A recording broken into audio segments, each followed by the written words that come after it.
Welcome to our YouTube channel. In this video we are talking about top 10 places to visit in Europe. Number 10, Stonehenge. Stonehenge is a prehistoric monument on Salisbury Plain in Wiltshire, England. It consists of an outer ring of vertical sarsen standing stones, each around 13 feet or 4 meter high, 7 feet or 2.1 meter wide, and weighing around 25 tons, topped by connecting horizontal lintel stones.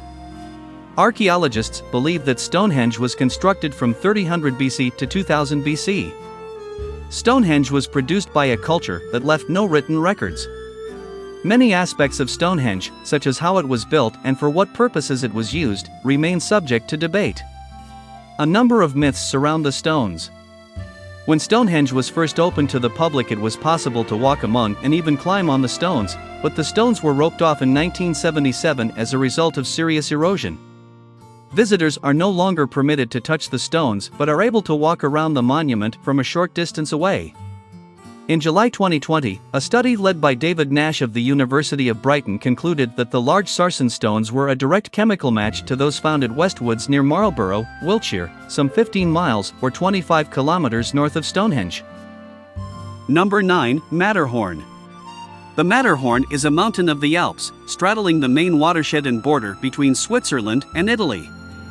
It is a large, near-symmetric pyramidal peak in the extended Monte Rosa area of the Pennine Alps, whose summit is 4,478 meters or 14,692 feet high, making it one of the highest summits in the Alps and Europe. The Matterhorn has two distinct summits, situated at either end of a 100-meter-long exposed rocky crest which forms the Italian/Swiss border. The Matterhorn is an isolated mountain. Because of its position on the main alpine watershed and its great height, the Matterhorn is exposed to rapid weather changes. In addition, the steep faces of the mountain and its isolated location make it prone to banner clouds formation, with the air flowing around the mountain producing condensation of the air on the lee side and also creating vortices. Number 8, Plitvice Lakes National Park. Plitvice Lakes National Park is one of the oldest and largest national parks in Croatia. In 1979, Plitvice Lakes National Park was inscribed on the UNESCO World Heritage List due to its outstanding and picturesque series of tufa lakes, caves, connected by waterfalls. The national park was founded in 1949 and is in the mountainous karst area of central Croatia, at the border to Bosnia and Herzegovina. The important north-south road that passes through the national park area connects the Croatian inland with the Adriatic coastal region. Each year, more than 1 million visitors are recorded. Entrance is subject to variable charges, up to 300 kuna or around €39 per adult per day in summer 2022. The water temperature at the springs is usually below 10 degrees Celsius or 50 degrees Fahrenheit. Within the rivers and lakes, the water temperature rises up to 20 degrees Celsius or 68 degrees Fahrenheit. Mosses, algae and water plants play a major role in forming the unique landscape of the Plitvice Lakes and its tufa barriers. With regard to plant and animal diversity, the area of the Plitvice Lakes is one of the most significant areas of Croatia. Number 7, Gullfoss. Gullfoss or Golden Falls is a waterfall located in the canyon of the Vita River in southwest Iceland. You probably don't know too many people who've been to Iceland. But it may be worth a trip there to visit the spectacular Gullfoss waterfalls. Located in southern Iceland, Gullfoss is one of Iceland's top tourist attractions. At times it almost appears glacier-like, appropriate, perhaps, since it is fed by a glacier. The waterfalls begins just after the Elfusa River makes a perpendicular turn and then cascades down a 3-step staircase into a canyon that is 35 meters or 115 feet deep. Gullfoss is one of the most popular tourist attractions in Iceland. Together with Ingvellir and the geysers of Hakadalur, Gullfoss forms part of the Golden Circle, a popular day excursion for tourists in Iceland. Number 6, Bay of Kotor. The Bay of Kotor, also known as the Boka, is a winding bay of the Adriatic Sea in southwestern Montenegro and the region of Montenegro concentrated around the bay. It is also the southernmost part of the historical region of Dalmatia. The bay has been inhabited since antiquity. Its well-preserved medieval towns of Kotor, Rizan, Tivat, Perist, Prkanj and Herceg Novi, along with their natural surroundings, are major tourist attractions. The natural and cultural-historical region of Kotor was designated a UNESCO World Heritage Site in 1979. Its numerous Orthodox and Catholic churches and monasteries attract numerous religious pilgrims and other visitors. The bay is about 28 kilometers or 17 miles long with a shoreline extending 107.3 kilometers or 66.7 miles. It is surrounded by two massifs of the Dinaric Alps, the Organ Mountains to the west, and the Louvecian Mountains to the east. The bay lies within the Mediterranean and northwards the humid subtropical climate zone, but its peculiar topography and high mountains make it one of the wettest places in Europe, with Europe's wettest inhabited areas. Number 5. Heidelberg Castle.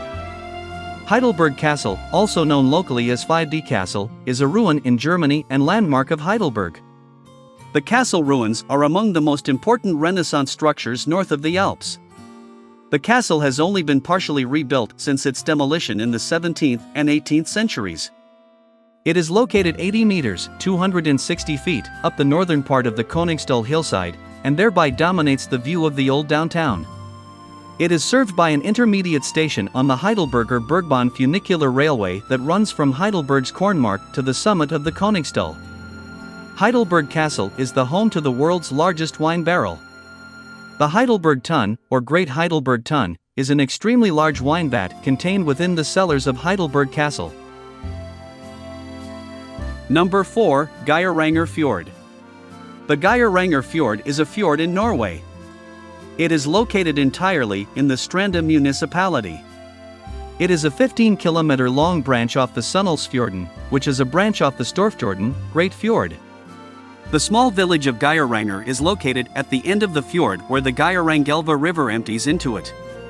The fjord is one of Norway's most visited tourist sites. In 2005, it was listed as a UNESCO World Heritage Site, jointly with the Nærøyfjorden. This status was challenged by the disputed plans to build power lines across the fjord. Geiranger Fjord has also been rated by the National Geographic Society as the world's #1 natural heritage.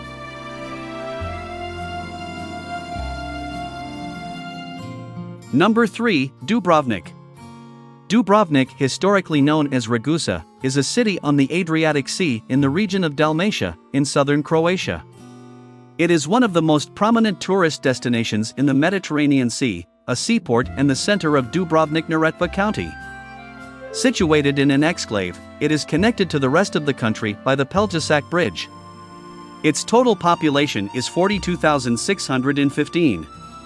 In 1979, the city of Dubrovnik was added to the UNESCO list of World Heritage Sites in recognition of its outstanding medieval architecture and fortified old town. As European cities go, Dubrovnik isn't very big, but don't let its size deter you. This little jewel, with less than 43,000 people, is one of the most visited cities on the Mediterranean. Dubrovnik transports visitors back to a time when the fortified city was a major maritime power commanding the third largest navy in the Mediterranean. As you wander the streets, you'll likely come across sculptures of Saint Vallejo, the city's patron saint whose life is celebrated every February. Number 2. The Louvre Museum. The Louvre is the world's most visited museum and a historic landmark in Paris, France. It is the home of some of the best-known works of art, including the Mona Lisa and the Venus de Milo.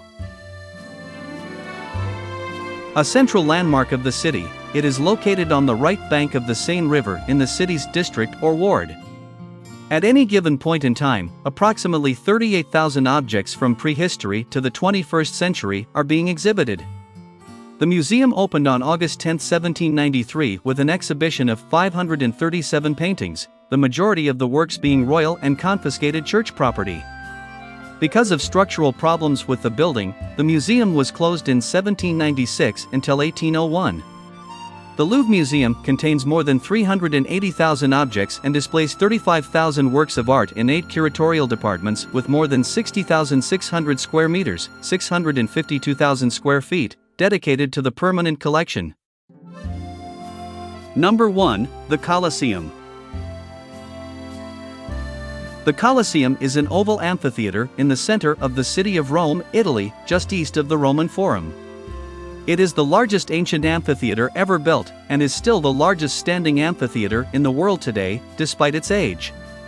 Construction began under the Emperor Vespasian in 72 AD and was completed in 80 AD under his successor and heir, Titus. The Colosseum is built of travertine limestone, tuff, and brick-faced concrete. It could hold an estimated 50,000 to 80,000 spectators at various points in its history, having an average audience of some 65,000. It was used for gladiatorial contests and public spectacles including animal hunts, executions, reenactments of famous battles, and dramas based on Roman mythology, and briefly mock sea battles. The building ceased to be used for entertainment in the early medieval era. It was later reused for such purposes as housing, workshops, quarters for a religious order, a fortress, a quarry, and a Christian shrine. During the 16th and 17th century, church officials sought a productive role for the Colosseum.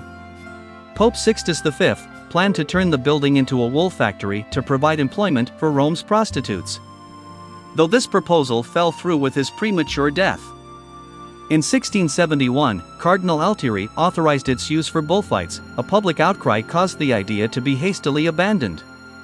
The Colosseum is today one of Rome's most popular tourist attractions, receiving millions of visitors annually. The effects of pollution and general deterioration over time prompted a major restoration program carried out between 1993 and 2000. Because of the ruined state of the interior, it is impractical to use the Colosseum to host large events. Only a few hundred spectators can be accommodated in temporary seating. However, much larger concerts have been held just outside, using the Colosseum as a backdrop. Performers who have played at the Colosseum in recent years have included Ray Charles, May 2002, Paul McCartney, May 2003,